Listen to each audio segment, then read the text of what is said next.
Welcome to Tanked Up.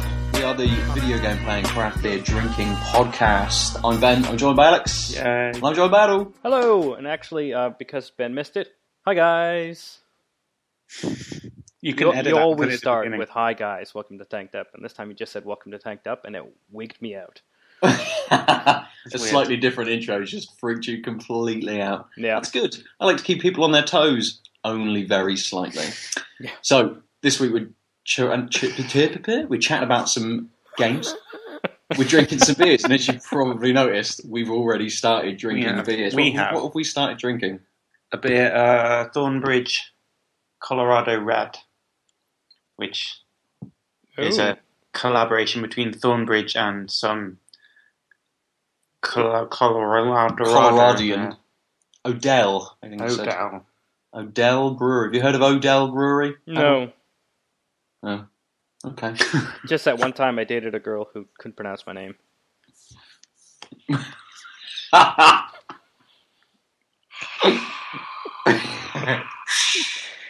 Right. This is a nice beer. Yeah. It's been going down very easily. It says it's an English... Like that girl I knew. Ooh. Yeah. Oh, dear.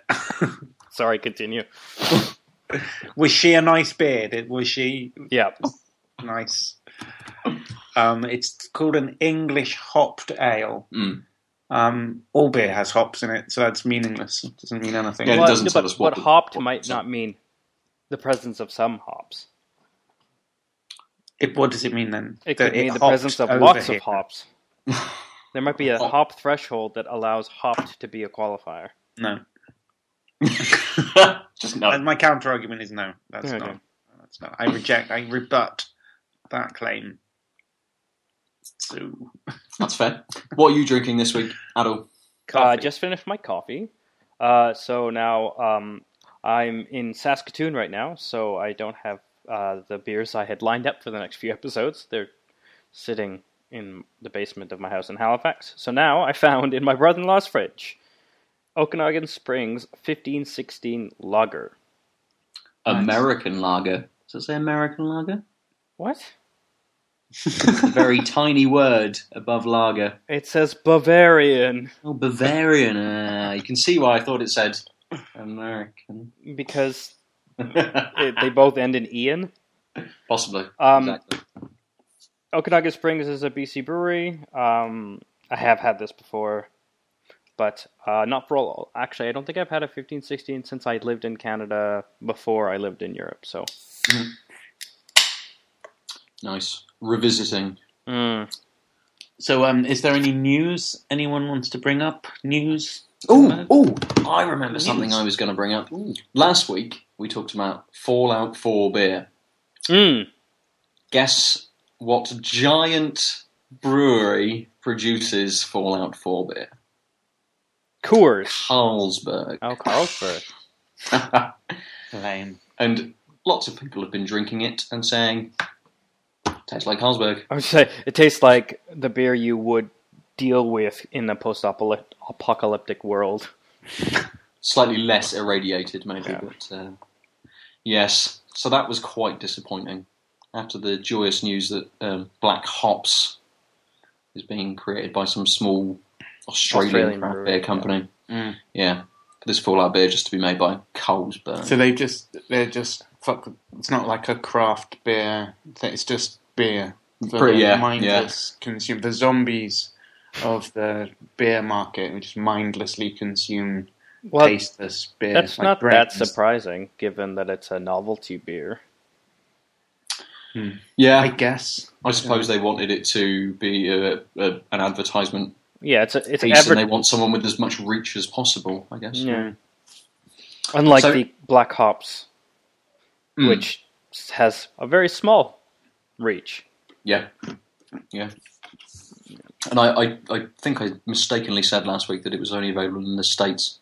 No, you said Australia. But No, sorry, the Fallout 4 beer is only available in the States, but it is available over here. I think you have to buy a case of 12 bottles through Amazon. That's the only place I've seen it listed so far. Two evil companies who come together to sell us a beer we don't want. So that's a great news item. We'll start on something joyful. Yeah. Any news from over stateside, over yonder? On this side of the pond?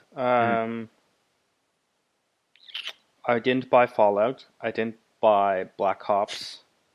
But I did pre-order at a 37% discount, thanks to Green Man Gaming, Battlefront, because I'm pretty stoked about that. And that is pretty much my gaming budget for the next couple months. Yeah. Nice. Yeah. I can't remember. Although I pre-ordered it before I came here to Saskatoon, and I don't think my MacBook Air can run it, so joke's on me. You'll have to travel all the way back to then somehow pick up your PC and drag it across the country. Well, it's actually not big. It's a smaller form factor case, and I could plug it straight into my brother-in-law's really pimp 3D projector. That's right, it projects in 3D. Nice. Interesting. With like magic glasses that aren't connected, like actually wireless and not uncomfortable. Not like 3D, like up, down, up, across, and like through time, like normal TV, but 3D like shit, fake third dimension. Because film has like axis and a horizontal axis, and it goes on for an hour or whatever. That's 3 dimensions. That's very true. Yeah. So all film is 3-dimensional already. Like a picture is 2-dimensional. A depth making projector, but what's fake depth illusion making. But so when I was fiddling with the Oculus, which I didn't bring, I got one of the third-party softwares that it's called TriDef, and it outputs to your display a 3D picture based on the Direct 3D engine, and you can like change the field of view and stuff and change the depth. But it's a way of getting 3D displays without having the magic special drivers and stuff. So I plugged the MacBook Air into the projector, the receiver, and I used TriDef, and I played Assassin's Creed 1 in 3D. Nice. On a 109-inch wall. That's pretty bloody hell. Yeah, it was really cool. Nice. Even the menu had 3D, because the moving pixely patterns of the menu are 3D items, and they technically were rendered behind the menu, so they were popping in weird ways. So I was like, this works really well. So it just picks up the layers that things are rendered in and makes it 3D from that. Yeah, and so you hit your... Unfortunately, because I don't have a full keyboard, it has shortcuts on the numpad to adjust things, so you can widen your field of view. You can, because it's all on the fly. It's interpreting the 3D that the engine's putting out and saying, okay, I'm going to display it this way. So you can adjust the depth because it might be different depending on the game.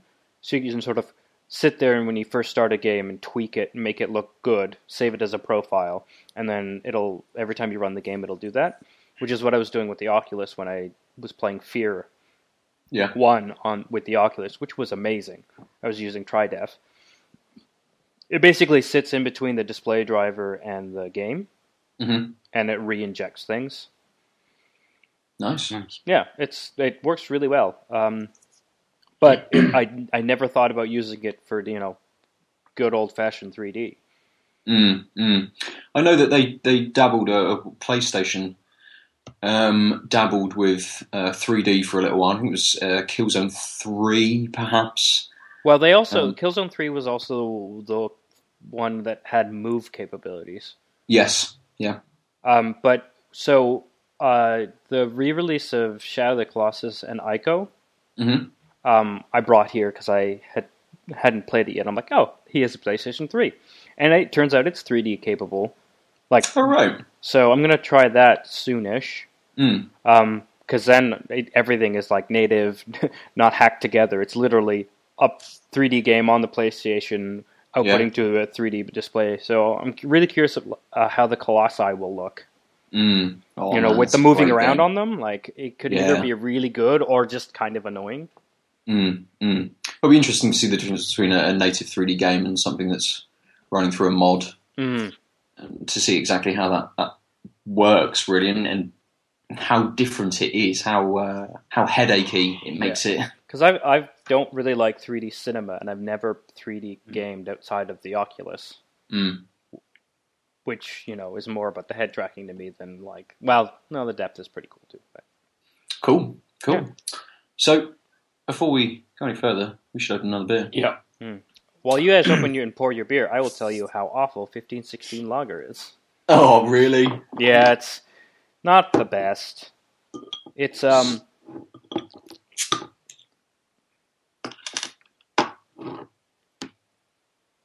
it tastes like a more coppery but then watered down generic lager. Oh. Yeah, that sounds poor. That's never good. I knew that going into this, but it was either this or Sapporo. Yeah, I suppose you made... No, there's also Coors Light in the basement for some reason. Oh, fucking hell. My brother-in-law doesn't really drink beer, so I'm assuming he has a friend or something who comes over sometimes, or came over once with like a 12-pack. Yeah. A lot more. So, we are drinking a Wiper and True White Cloud IPA. Which we had at the Beer Emporium, but Ben was too drunk to remember having it. Yes. This is the beer that, in the episode that we described, all of the notes that we took on the beers. This is the beer that was the Blair Cameron beer. Oh! It? That just said something absurd like Blair Cameron next to it. Oh yeah, I didn't bring the notepad. Fuck. It's alright. It's on your table next door. It is, yeah. I could go and get it, but I'm not going to. And I don't remember anything about this beer at all from when we drank it. It's it does look cloudy. Yeah, very cloudy. Sort of an Completely orangey copper, clearly unfiltered, quite heady for a Wiper and True. Yeah. Mm. Also, you should be able to hear the jealousy dripping on my voice as I drink at 2:45 a crappy lager for the sake of it. Yeah, well, this is certainly better than the crappy lager that you're drinking. It's, I don't know, it's quite nutty. Nutty. Mm. Nutty. I'm not sure whether that's just because it would be the combination of a very small amount of the Colorado Red sat in the remains of that sat in the glass, but it wouldn't have mixed with it a huge amount. But no, yeah, I'm getting sort of a nutty sort of... Yeah, maybe, actually. Now you're saying... I think it's just because you're saying nutty. Yeah. That's all you can think of. Yeah. Hazelnuts. Brazil nuts. Does it taste like Nutella? Yeah, now I'm getting Nutella. Yeah, that's right. Right, let's actually talk about a game. What? I know. Let's do what we've come to do. Okay. Who would like to begin? Super Hexagon? Anyone? I actually haven't played it the other day. Although I noticed that it has Steam controller support, or does it? It has controller support apparently because I was looking. I went in big picture mode and did the filter, and I was like, because Assassin's Creed 1, which has built-in Xbox controller support, like all the directions have the right button colors and everything, shows up on Steam as not having controller support, but Super Hexagon does. You should play Super Hexagon on the Oculus. See. Yeah. If it'd be better. You just fall into like some kind of awful fit on the floor. It'd be great. I think that might be sensory overload. Yeah, maybe not. Yeah. But yeah, I jumped back on it the other day just for something to do for 5 minutes, and played a couple of games on the easiest setting, which I still think is called hard, isn't it? Yep. And then there's another few settings after that. So I played the game on the hardest setting available to me because I think there's a locked setting. There's harder, hardest, and then 2 unlockable ones. There's 2, is there? I think so, yeah. So I played it on hardest, and I think my current record is about 5.5 seconds. Oh, really? Yeah, and that was after a lot of restarts. Now, I could do this. Keyboard or mouse? That was keyboard. You got to try it with the mouse. I'm telling you, you'll double your time. I tried it with the mouse on the easier setting, And I'm not sure whether I didn't give it enough time to get used to. Yeah, to get used to it, but I couldn't really pick it up as well. I'm not sure.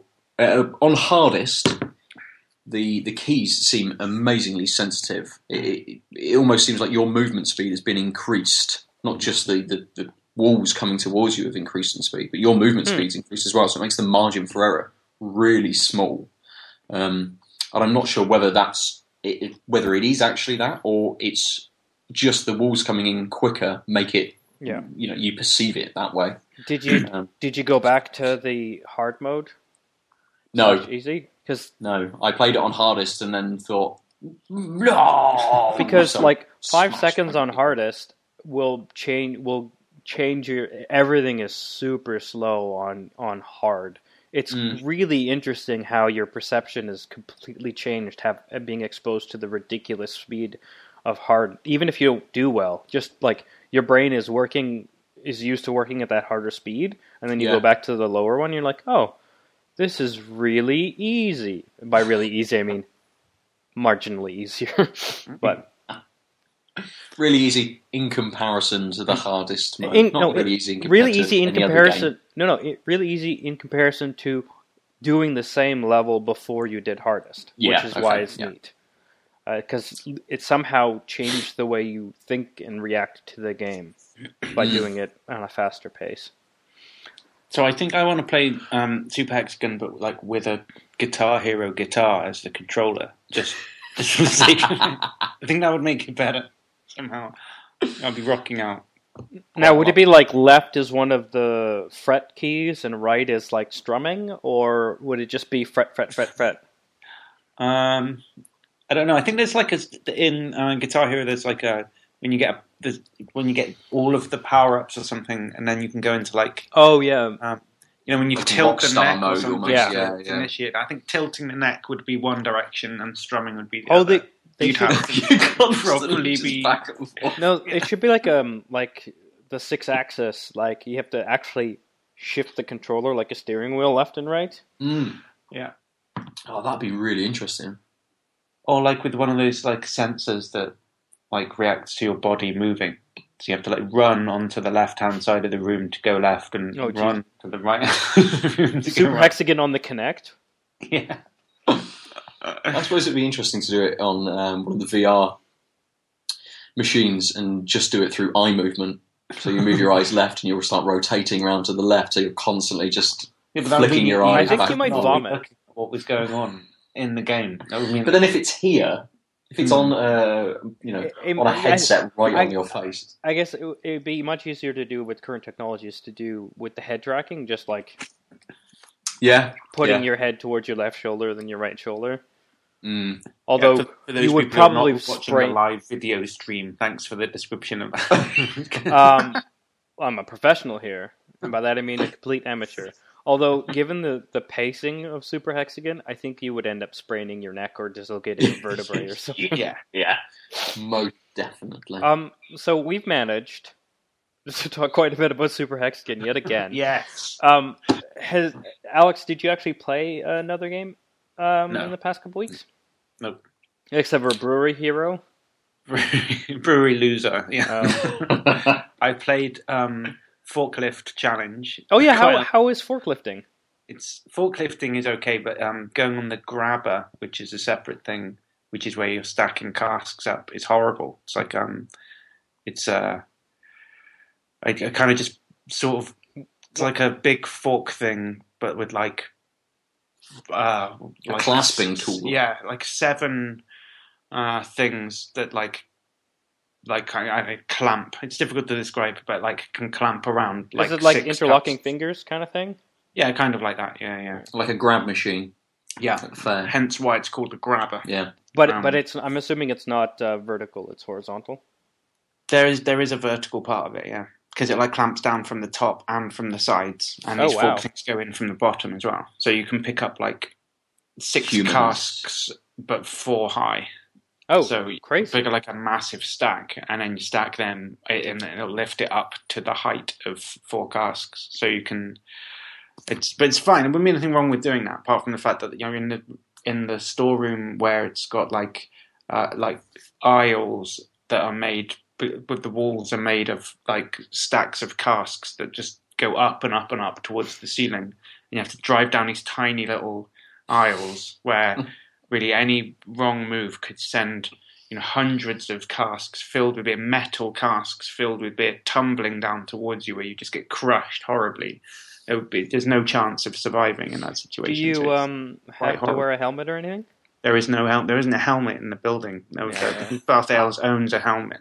Yeah. So, and yet everyone in the safety videos when we got trained was wearing a helmet. In fact, wearing a helmet was part of the safety. But we don't own any helmets. Is there a quick restart button on this? No quick restart. And there is a side-to-side button on the grabber, and it's right next to another button that you have to use all the time. And if you hit it by accident, it just jerks what you can either side. It's fucking terrifying, really. It's really quite horrible. That's just like a fun game. Quite a lot worse since I learned how to do forklifting and grabbing. Are you doing more grabbing and forklifting than shoveling these days, then?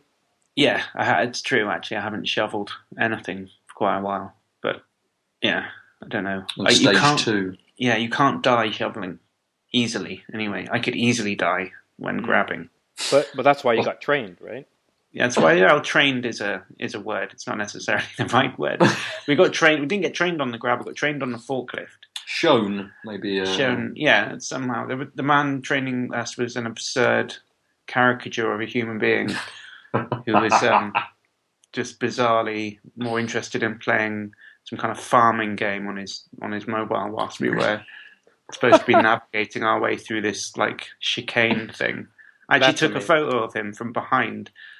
With my friend Toby going around the chicane in the forklift, and the trainer just sat there playing the game on his phone, and I took the picture from behind his back, put it on Facebook as well, shaming him publicly for his excellent poor... and it's difficult to describe how absurd it was. So he told us a joke, which was like... He was just weird. I had to listen to like his conspiracy theories about what happened to that plane that crashed into the like Indian Ocean or whatever, right. Malaysian Airlines, whatever. And I had to have this big argument with him about how he said something like, the next time you see that plane, it's going to be flying into a building packed with explosives.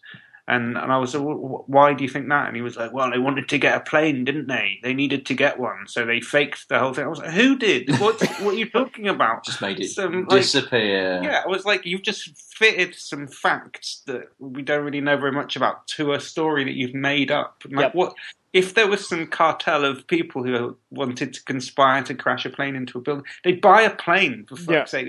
Or they'd hijack a plane. Well, yeah, exactly. But if they had the ability to hijack a plane so they could make it disappear, they could just hijack a plane and make it appear in a building. They wouldn't hide it for 2 years. Yeah, escape the world's media and hundreds of countries all searching for it desperately, but then we're not going to buy a plane. That would be stupid. What this shows us is that farming simulator games are dangerous. Yes, definitely. Don't play that game. I was going to say, I enjoy how you brought it back on topic. In case people thought it was a full-on, complete tangent. Yeah, so I'm proficient at forklift challenge, hard level, and grabber hardest.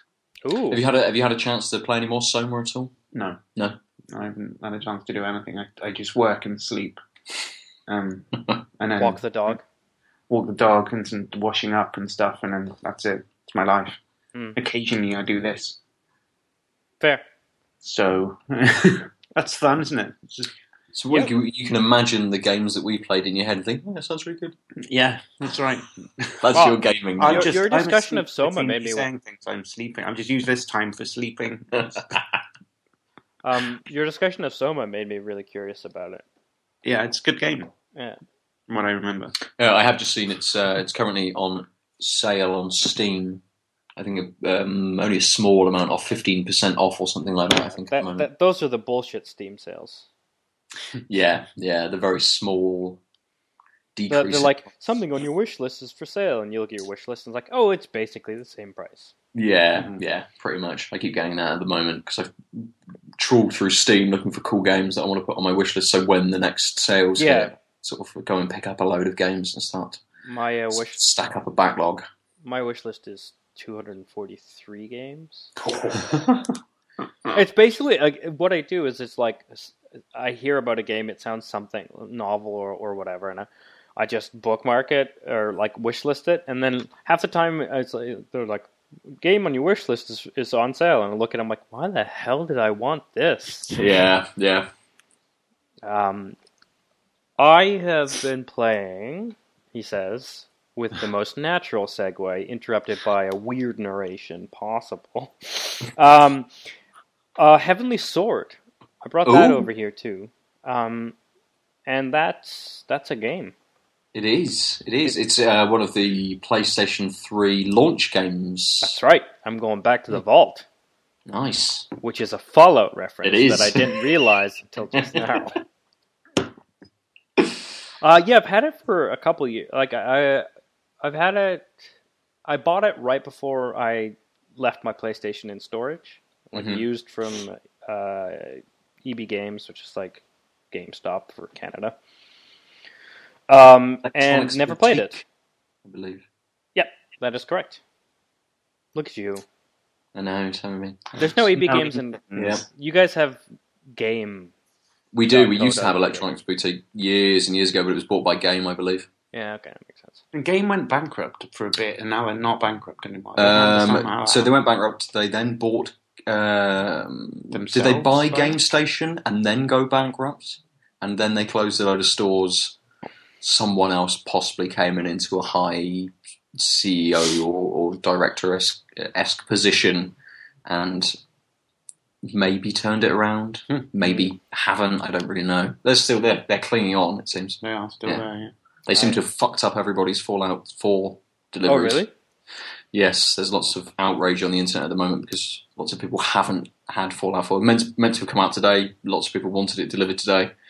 Like in the mail? Yes, yeah. Oh, okay. I was like, who the fuck buys physical games? What's wrong with you people? Well, they've messed up a lot of the Hit Boy editions as well. The special edition where you get this large wrist device, which mimics the wrist device you have within the game. I don't know what functionality it has other than to look like something from the game. You know, I think you can play maybe a little 8-bit game upon it or something like that. But yeah, lots of people have tried to purchase this and they've just not received it. Oh, well, that's shitty. God. That's what you get for buying some stupid edition because you have too much free income. Exactly, yeah. Stop having too much money. Yeah. Use your money to buy some other game, not the stupid edition not this game, a different game. Yeah, or like the season pass for Fallout 4 is like the price of a regular game. Mm-hmm. It's like season passes are a thing that are like $50 now. Yeah. The game is, although thanks to the Canadian dollar really being shit for over a year because oil prices, what it used to be like $59.99 for a brand new AAA title. It's now $79.99. Wow. And the season passes are $49.99. And it's like, okay, so you want me to spend most of the price of a next-gen console on one game and its DLC? That's insane. No. How about you fuck the hell right off? Oh, wait, I have a PC. Oh, wait, it's in Halifax. Oh, wait, I have a PS3. Oh, wait, it's not mine. Also, it's old gen. Damn it. At least you have time, you know. Oh, I've got lots of time these days. I have a console and no time. So you have a console with like 4... You guys kept saying megs. It was driving me absolutely batty when I listened to last week's episode. What? None of your consoles have 16 megs of data. That's like a saved game. You had 16 gigs of data. Actually, I think you had 4. I think you have a 4 gig model. Yeah, did I say meg? Yeah, you both said meg at some point. Well, we did it specially to annoy you, and it worked. Yeah. So, and we were well, I was pissed at least. So yeah, I don't even remember saying meg. I feel like I've never said the phrase meg before. Before this evening, meg. Now I'm saying it sounds weird. Meg. Like M-E-G, meg. Yeah. Why Meg Griffin. that vowel as well? Why not mug or mag or... Are you really questioning why Megabyte is Meg? Oh, yeah, I suppose that makes sense. All right, yeah. I'll concede that one. You win this one. Heavenly Sword on the PlayStation. Oh, right, yeah. Oh, shit. You can tell it's a launch title because the loading takes for fucking ever. Between stages, like, you die in a boss battle, and then you wait a minute and a half for the same boss battle scene to restart, where nowadays it's all cached or whatever, so it's like sub 5 seconds to reload the same set piece. Also, it literally, like, it tracks your progress, and there's 143 segments to the game, and it's like, this save file, you are on 11. I'm like, wow, you are literally just telling me how much of the game is left. That is something that I've never seen before or since. Like, I suppose a lot of games have completion percentages, but that doesn't always relate. A lot of game has. Fuck you, Grammar Police. There was a silent S on the end of that one, a silent S. A lot of games have completion percentages, but that always relates to additional missions or collectibles or things like that. It doesn't There's some games that you can like finish in 40%, and some games you can't finish until after 75. So it's sort of this. There's a bunch of content left, or there's not a bunch of content left, but I have no idea how much of the plot is left. It's this nice ambiguity. Here it's like, okay, I'm a tenth of the way through the game. Neat. Well, I seem to remember the game being good in terms of gameplay. Yeah, it's actually it's I mean, it's a God of War clone. You have 2 attack buttons, a special, like, of your PlayStation buttons. You've got triangle and square, which are attack. They do combos. But if you hold down L1, you do quicker versions of them with your sword on chains. And if you hold down R1, then you do slow, heavy attacks. So it's heavy, medium, light. But the range is different. The speed is different. But if someone's attacking you with a heavy and you hold down heavy, you'll block it. If you don't, you don't. But it really allows you to just sort of button mash and just randomly hit the shoulder buttons, and then you'll chain combos and do fancy looking things.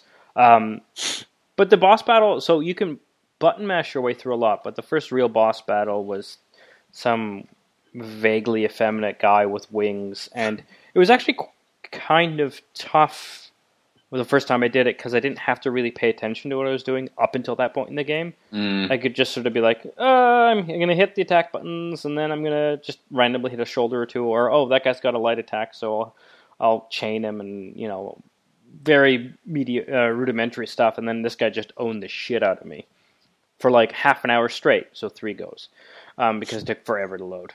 I seem to remember a very difficult...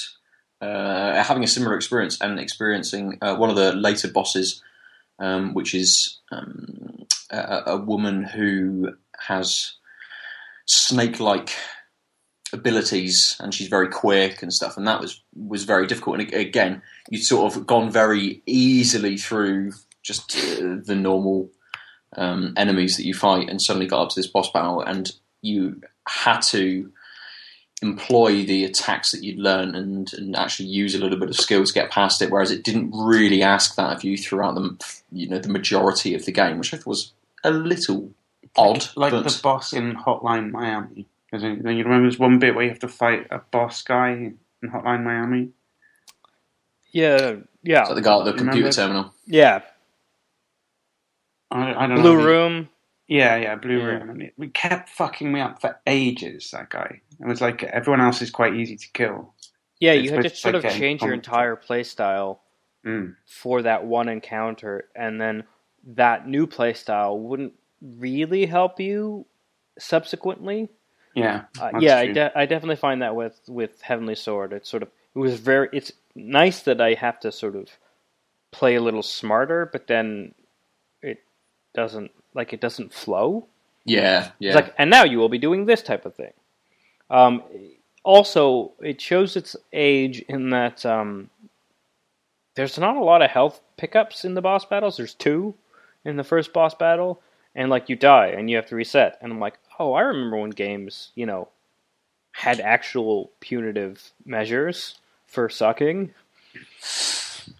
Like nowadays, there's so like you just run away from the guy for long enough because your health will regenerate, and then you can just you will eventually kill the boss. It'll just take a half hour instead of the 5 minutes because you're running in circles. But now it's like, no, you died. Now you have to wait for that interminable fucking loading screen and then start back fresh again. Yeah. And I kind of miss that. I miss tough games. I miss so in modern games still have toughness, but I miss the no, you have to redo this. Not no, you suck. This is gonna take a while or whatever. This whole idea of just hiding behind a crate so you can attack a guy and the exploitability that even just potentially represents. It's much more of a almost like they've come along and they've designed this so they think, no, you need to think about this. Actually employ the skills that we have given you to be able to progress further. And in Heavenly Sword, the boss battles are like, they're won in a very specific way. Like, you need to recognize the patterns, you need to dodge the moves the way that they've just taught you. The one thing that I really dislike about the game is how reliant it is on, what is the term? A video comes up and you press square when it says press square. Oh, quick time events. Thank you.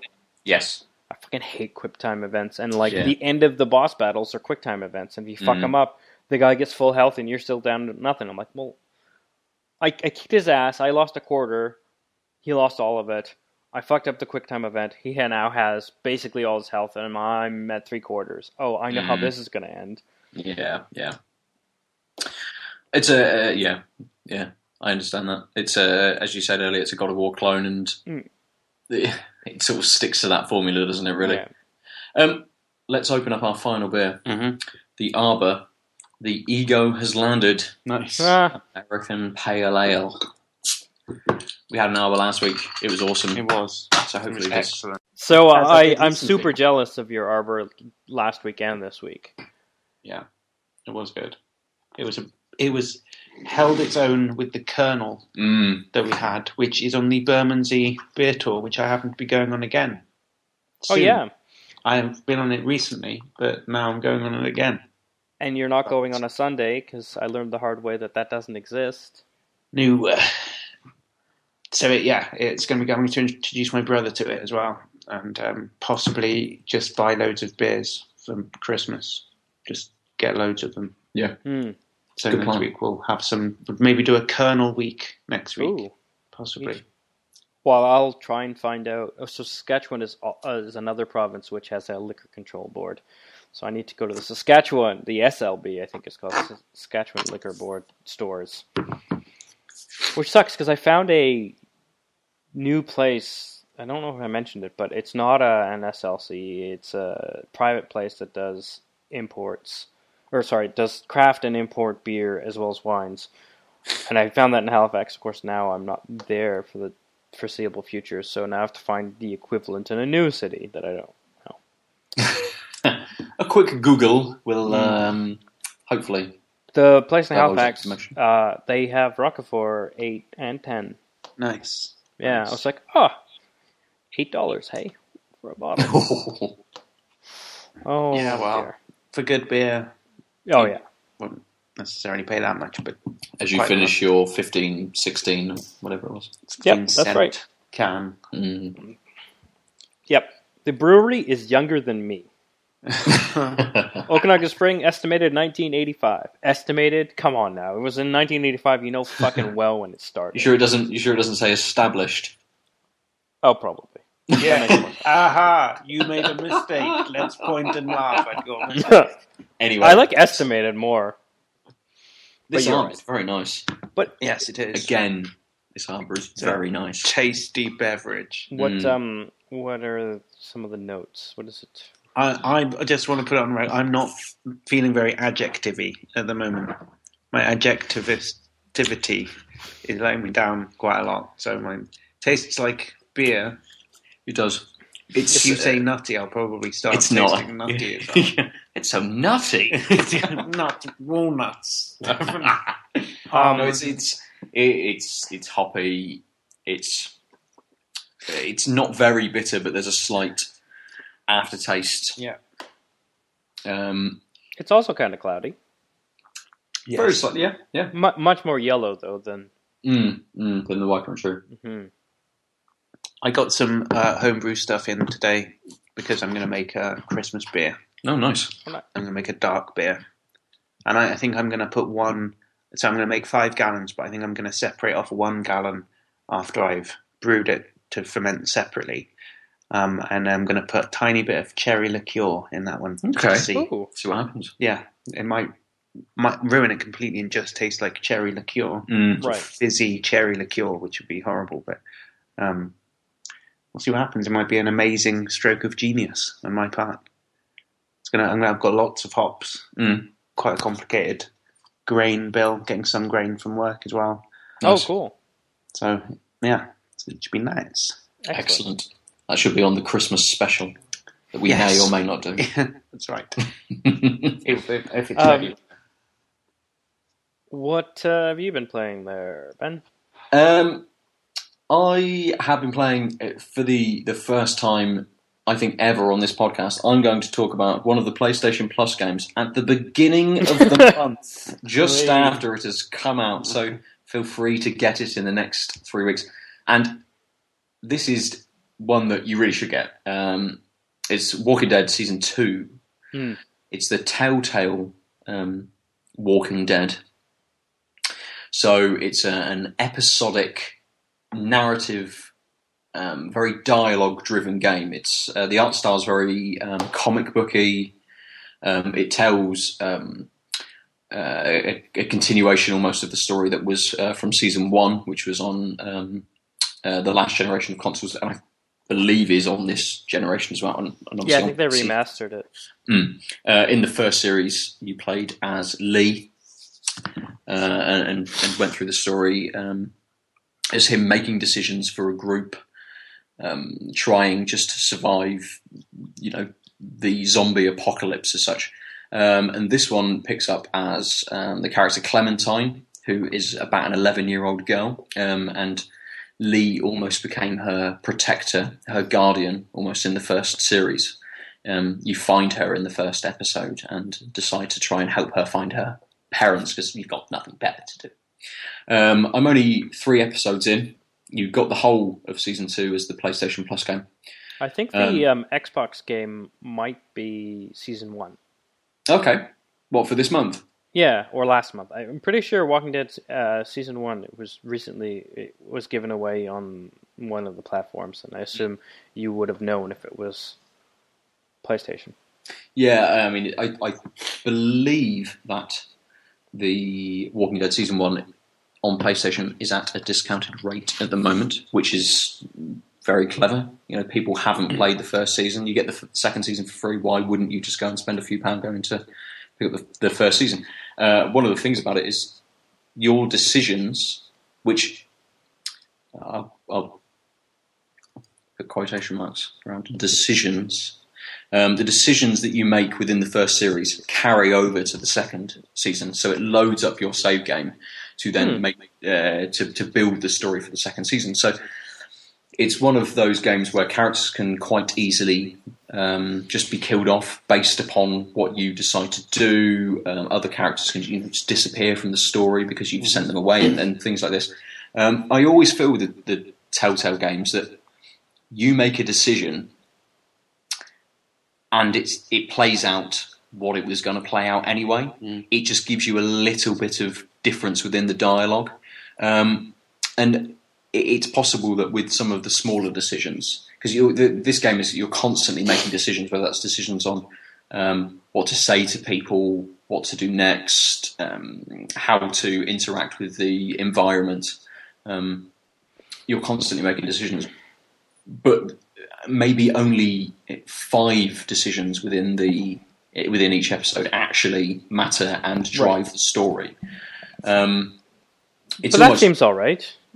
Yeah, I mean, at the end of each episode, you get a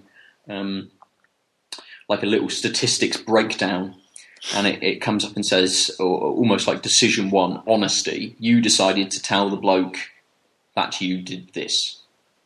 35% of players also did that. Oh, weird.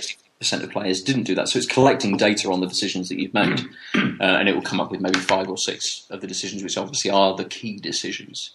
And those decisions then carry on into the second episode and drive it forward.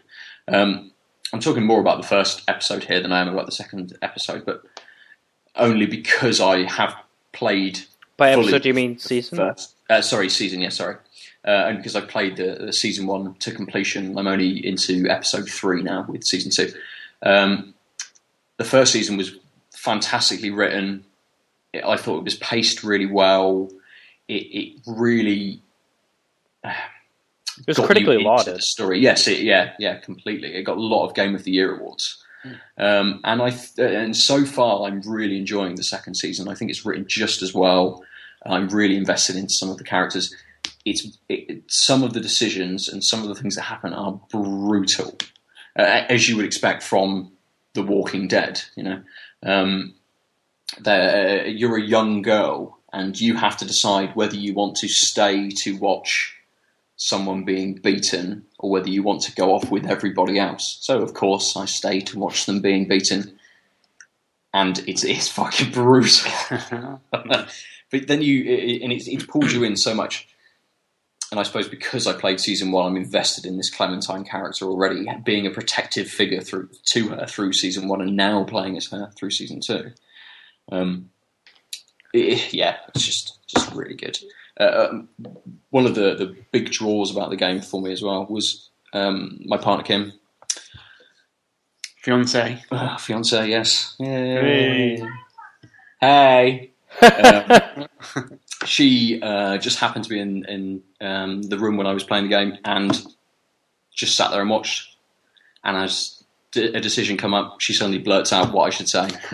So even her, it becomes invested within this. She's a girl. No. Someone. I think he means even a spectator. A spectator, someone who hasn't seen any of the previous episode, hasn't seen any of the previous season, or may have caught glimpses of it, but that may have not sort of stuck in her memory as such. That she very quickly became invested in what was going on. Nice. And because it's structured in this episodic way, I think the episodes are sort of an hour and a half, 2 hours sort of thing. They're quite quick to sort of bang through.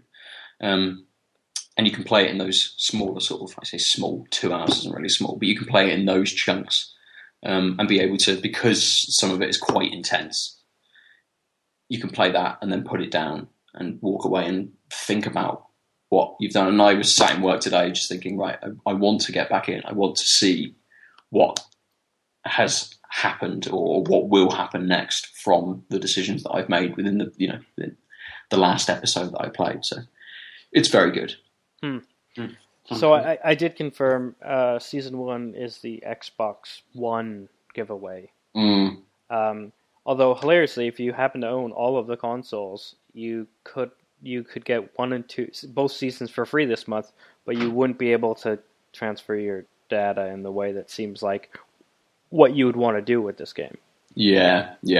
I did wonder when I loaded it up. It came up and said, if you have a save game from the first season, we will now read that and take all of the decisions and populate it. It pinged up saying, we can't find one because I played it on PlayStation 3. We can't find one, so we will just make the default random decisions. Oh, random. It didn't say the default decisions. It did specifically say we will make some random decisions for you. Oh, that's really cool. Yeah, so it opens up with Clementine and 2 characters from the first season, one of which I know in the first season can die. In my playthrough, he didn't. So when it opened up with him, I'm thinking, oh, okay, it's picked him to be alive. That's pretty cool. But right. I almost feel like I want to start again just to see whether that is almost a default, whether I can get a different opening sort of scene. But I did feel like I wanted to go and buy season 1 and play it through again and then start season 2, hold it off. But then I thought, well, actually, I've started it now. I remember enough from season 1 to know what's going on with season, so I'll just carry on through. So, yeah, save game's not that important. But, yeah. Pointless, really. Yeah, in other words, pretty much. It's a waste of time. Damn games. Stealing all of my time. So I could buy season 1 and play that through, but fuck it. Bullshit, pointless waste of time. Oh, just watch a Let's Play on YouTube. Yeah, you could do that. So one of the criticisms I've heard of the Walking Dead games is that it's not really a game so much as a narrative that you click through. Mm-hmm. Do you these critics obviously are saying are claiming that your decisions don't really matter, right? It's not even like a choose your own adventure so much as you're basically just clicking through a story. Yeah. Two things. Do you think that's accurate? And then the wider question to all of us is, does that even matter? So with regard to season 2 of The Walking Dead and Telltale games in general, sometimes yes. Sometimes I feel that the decision I've made is meaningless, and the character will say, will come out with a sentence or reply to the decision that I've made, and then will go on a monologue that they were going to say anyway. They've just preceded that with a sentence which acknowledges the decision that I've made. Whereas maybe with these key decisions, so I can't remember whether it's maybe 5 or 6 within an episode, they are the ones that drive the story forward. But it is an illusion that you are constantly making decisions and that you are constantly in control throughout the whole thing. Yeah, definitely with this, it's storyboarding and it hits the beats that they want it to hit, and then maybe your decision, as I say, just gets rid of a character, but that role is maybe then filled up with a different character who shows up later on. So yeah, I can see that being a valid criticism. Does it matter? I don't know. I enjoy it. It's well written. It's the same as me watching the Walking Dead TV series, but with more interactivity. I feel like I'm more invested within the game than I am with the TV series, which I haven't watched for a long time now. Whereas as soon as this came out on PlayStation Plus, I downloaded it instantly and jumped straight into it. Whether that's because I felt more invested, whether I felt that I wanted to know what happened next with the characters, or just because I know that it's a good game that I will enjoy playing, difficult to say. Alex, do you think it matters if a game is labeled? Do you think that it is a good criticism or a valid criticism to say, oh, well, it's just a sort of like a story and it's not really a game if you are... Well, if you're interacting, moving around, making choices, whether or not they really matter. I mean, I don't know. I mean, I guess.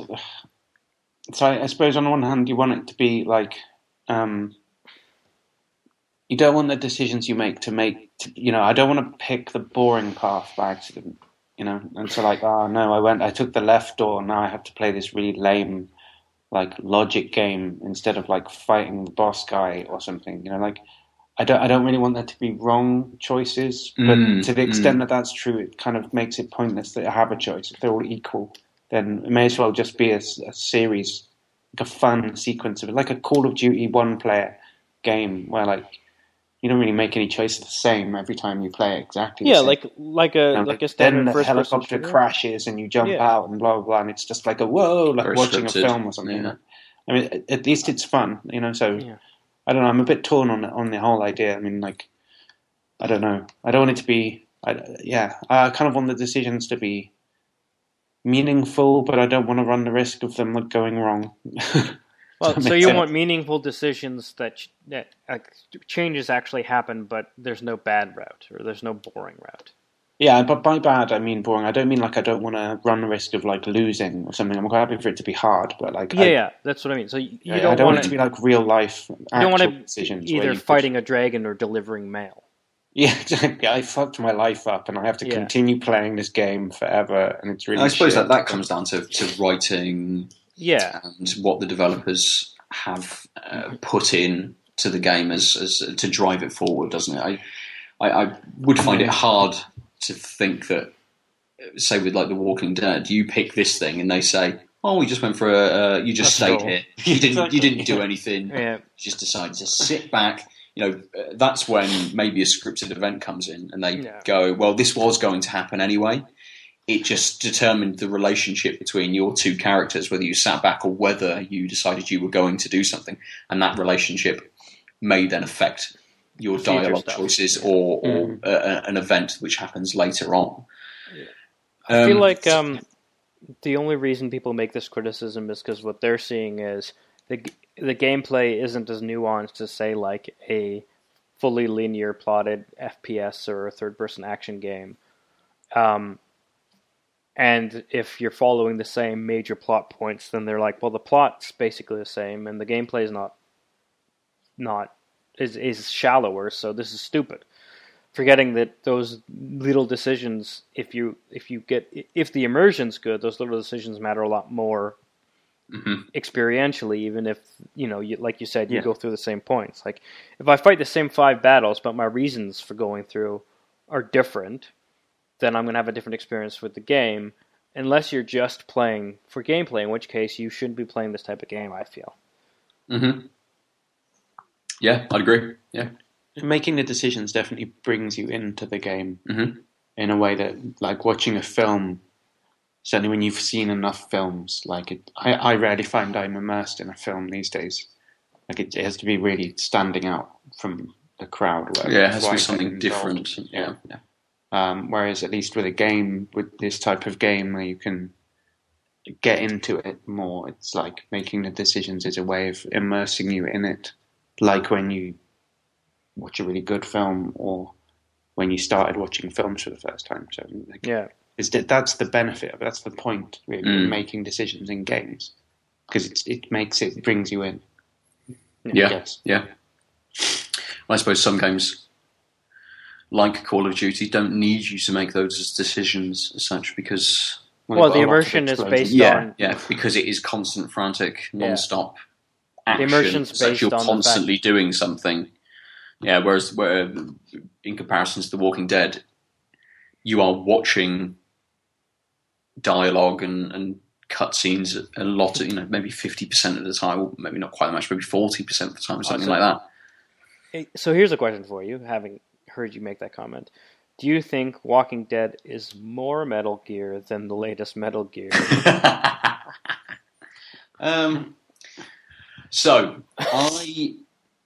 I suppose we're getting on for time, so I will round up the podcast with my thoughts on Metal Gear, because I have finished it. Oh. Now, is that 100% finished, or is that... No, it's not 100% finished. I have finished the main storyline, and it's fucking fantastic. Yeah? It's given me everything within the last 40 minutes that I wanted from a Metal Gear game, really. It gave me that absolutely insane twist that I wanted from a Kojima game, which then made me think about the whole game, the way it's structured, the idea of repeating missions, the fact that it looks like missions aren't there and the game is incomplete. It just made me think about it in a completely different way. I don't want to spoil it, because Metal Gear 5 is a game that a lot of people, or I know you may play, Aadil, you might play, Alex, if you upgrade to a new generation game, but maybe not. At some point you might. Yeah, but it's it's fantastic. It's absolutely all of the shit that I sort of, well, not shit, but sort of sat here saying, oh, it feels like it's a little bit incomplete and maybe it was a little bit rushed. And just got through it and thought, no, that's fucking bang on. That's excellent. So you think it was worth having to slog through some boring, tougher, disappointing bits for that ending? I mean, there was never any boring bits as such, because But there were disappointing bits, right? That you felt like it wasn't a Metal Gear game. Yeah, but I'm not sure whether it's Well, I'm curious if you think it was justified at the end of the game for making me feel that way. Probably, yes. Yeah, it was that good of a twist. I think so. Yeah. Like you're twisting and shouting. Yes. Towards the floor. Yeah, definitely. It was all a dream, wasn't it? And you're actually a little girl called Clementine. In the zombie apocalypse. Yeah, you're just taking 10 minutes out. Oh, no, just... Here's a question for you. The cliche of it was all a dream is like is abused. That actually happening? No. Question. It's abused. Yes. It's abused in like stories That's... and especially people writing stories when they're in like elementary. It's abused in some movies. The Matrix. Mm. Yeah, the whole Matrix storyline wasn't a dream though. Like I'm talking about like, oh, none of this mattered, it was all a dream. I can only think of one video game that used that trope fully. Like, none of this shit mattered. You finish the game and you find out it doesn't fucking matter. It was all bullshit. And I have one in my mind. I'm just curious if you guys can think of like that trope fully happening in a game. No, I don't think I can. Because I think this might be the only. Not off my head. It's one of those tropes that we all make fun of, but I actually don't think you see that often. I feel like I have a game in mind, but I can't actually put my finger on what it is. What game are you thinking of? Super Mario Brothers 2. Really? Did you never finish it? No, I don't think so. Yeah, so it's the weird, trippy one where you go have magic potions and you pick up turnips and throw at things. Is that? I'm going to come at you and say, isn't that Super Mario Brothers 3, where you're in a theatre and you're doing a play? No, that's a different thing. Right. Okay. Super Mario Brothers 2. Maybe I didn't. Maybe I never finished Super Mario Brothers 2 then. It's the one where the standard boss you fight is a little dinosaur that spits eggs, and you jump on the egg, and then you lift it up and throw it at them. You pick up a lot of turnips. It's not like any other Mario game, but at the end credits are showing Mario sleeping and it all being in a fucking thought bubble. That's how the game ended. Which I didn't beat the game until a long time afterwards. I think I was in junior high when I beat the game, and I was like, "Are you fucking kidding me?" It's novice bullshit. Anyway, so it's... Yeah. Anyway, yeah, it's just reminded me. On that bombshell. Oh yeah, sorry. Spoiler alert for Super Mario Brothers 2. Yes. Right. If you're listening to this in 1993 and haven't finished Super Mario Brothers 2 yet, spoiler alert. Yeah. We shall end it there for a week, because over here, for you, Aadil, it's fine, because it's like the middle of the afternoon. For us, it's like late at night, and it's 9:30. For goodness sake, people. Right, so, Aadil, what was your favourite beer this week? Oh, the coffee. The coffee you hate. Alex? I'm going to go with the Arbour. Ego has landed, I think. I'm going to echo that. It was very good. They were all nice, though. They were all nice. I think the Viper and True is definitely a Cameron Blair. It was a Cameron Blair India Pale Ale, obviously. That was obvious, and it went without saying. You knew it as soon as you poured it, right? Yes, that's right. It was an Alistair Campbell India Pale Ale. Oh, dear. And the Colorado Red Thornbridge was nice as well. Yeah, not what I was expecting. No, but yeah, it was nice. Nice. But definitely the Arbour for me at least for the second week in a row. Yeah, has been really good, fantastic brewery. So it's the fall brewery of choice of Tanked Up. At the moment, yes. Narrowly edging out Okanagan Springs. English people. Autumn. Oh, for fuck's sake! All right. Right. Where can we see people? Can see people with our eyes. Yeah, in the streets. But if you'd like to find us on the internet, we're on Twitter at tankedup_cast. I'm at Nova_47. Aadil is at the Omniarch. You can email us we are tankedup.cast@gmail.com. Don't email us though, because I've got to look at it and shit like that. Yeah, read it. Tweet us instead, and maybe visit our YouTube channel, which hasn't been updated in a while, but will be one day. It will be. We've got some Rocket League videos ready to chat over and put up on the internet. And hopefully, when Battlefront comes out, we'll be doing a few little Battlefront videos. Ooh, that'll be exciting. It'll be exciting for us, at least, to play it and shoot people. Yay. Why not? Right, take it easy, everybody. Bye.